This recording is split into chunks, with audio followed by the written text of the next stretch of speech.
Olá pessoal, bom dia. Continuando o nosso curso de anatomia da FASIG, sistema cardiovascular, hoje vamos falar sobre o sangue. Bom, o que é o sangue? A melhor definição de sangue é que sangue é um tecido líquido, porque os tecidos são formados por células, né? Geralmente de uma forma estruturada, em camadas, mas o sangue também é formado por células. O sangue tem vários elementos diferentes. Tem um elemento que é um elemento líquido, que nós chamamos de plasma, e tem um elemento sólido, que é composto pelas células que estão boiando, digamos assim, soltas, diluídas nesse plasma, né? O plasma é basicamente constituído de água, a grande quantidade do plasma é água, né? E dentro dessa água nós temos algumas proteínas. Em especial, nós temos a albumina, as globulinas e o fibrinogênio, que são as três principais proteínas que estão no sangue. Nós temos ainda dentro do plasma, compondo o plasma, íons como sódio, potássio, cálcio. Nós temos carboidratos, que são os açúcares, nós temos minerais, nós temos gordura, como os lípides, nós temos aminoácidos, que são as estruturas básicas que vão formar as proteínas.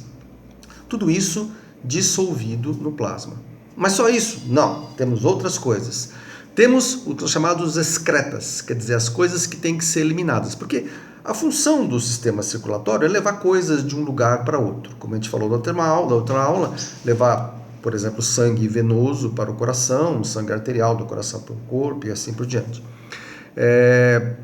À medida que o sangue passa pelos tecidos, coisas que são ruins, excretas que nós chamamos, como por exemplo ureia, creatinina, são substâncias que têm que ser eliminadas do corpo. E essa eliminação se dá, é transportado através do sistema circulatório. Então, o sangue passa pelos tecidos, carrega, digamos assim, essas excretas e leva para alguma estrutura, no caso, por exemplo, o rim, que vai ser responsável por eliminar essas substâncias. Mas para que essas substâncias que têm que ser eliminadas sejam eliminadas pelo rim, elas têm que chegar até o rim. E quem faz esse processo é o sistema circulatório. Quando existe uma falha nesse transporte, digamos assim, você vai ter então um acúmulo dessas substâncias no corpo que podem inclusive levar a pessoa à morte, né?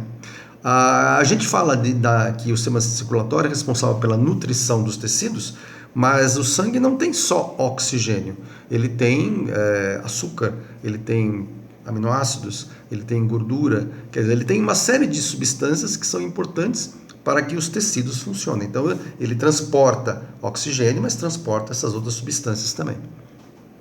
E nós temos os componentes, digamos assim, sólidos do sangue, que são as células. Nós temos dois tipos de células. Nós temos as hemácias e os glóbulos brancos. As hemácias são células anucleadas, que são ricas em um corante chamado hemoglobina. Existe uma atração muito forte da hemoglobina com o oxigênio.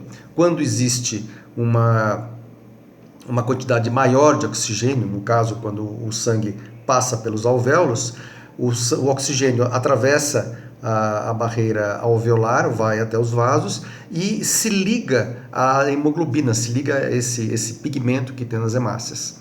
Quando você tem essa hemácia cheia de oxigênio chegando no tecido, onde o nível de oxigênio é menor, existe um mecanismo contrário, quer dizer, esse oxigênio se desprende da hemoglobina, atravessa a barreira do capilar e vai até o tecido, até a célula, para que o oxigênio seja utilizado pelas células, aconteça a respiração celular. Esse mecanismo, quando eu falei para vocês na última aula que o mecanismo de troca gasosa no pulmão chamava de hematose, esse mecanismo é o mecanismo chamado de hematose pulmonar. Mas no tecido, quer dizer, lá na ponta do dedão do pé, quando o oxigênio sai do vaso e vai para o tecido, vai para o músculo, vai para o osso, vai para as células do dedão do pé, você vai ter, na verdade, a hematose tecidual, que é o contrário, quer dizer, o vaso cheio de sangue com oxigênio encontra um tecido que é pobre em oxigênio, então o oxigênio sai do vaso, sai da hemácia e vai para o tecido para oxigenar esse tecido. E o contrário também, como o tecido está rico em CO2, em gás carbônico, esse gás carbônico vai sair do tecido e vai entrar no vaso para ser transportado para o coração e depois ser transportado para o pulmão para ser eliminado, etc. Então nós temos dois tipos diferentes de hematose. Nós temos a hematose pulmonar e a hematose tecidual.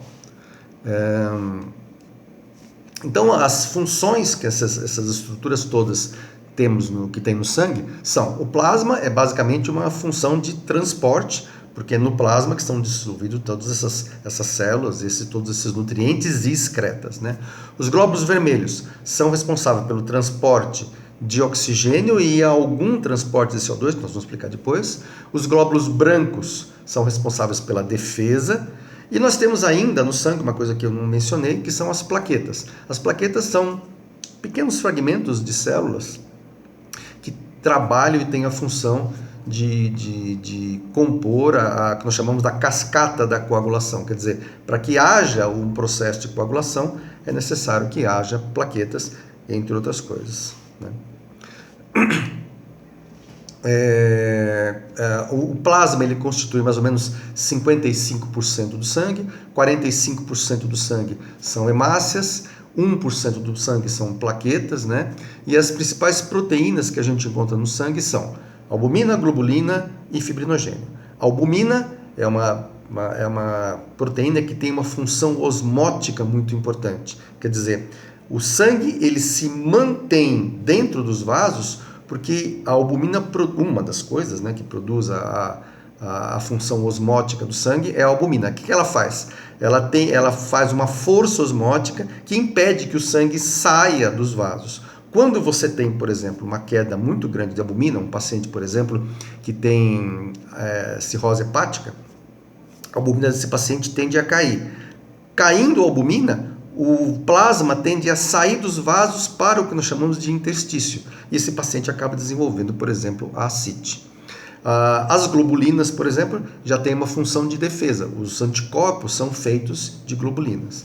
E o fibrinogênio é uma outra proteína que tem no sangue que também participa do processo de coagulação do sangue.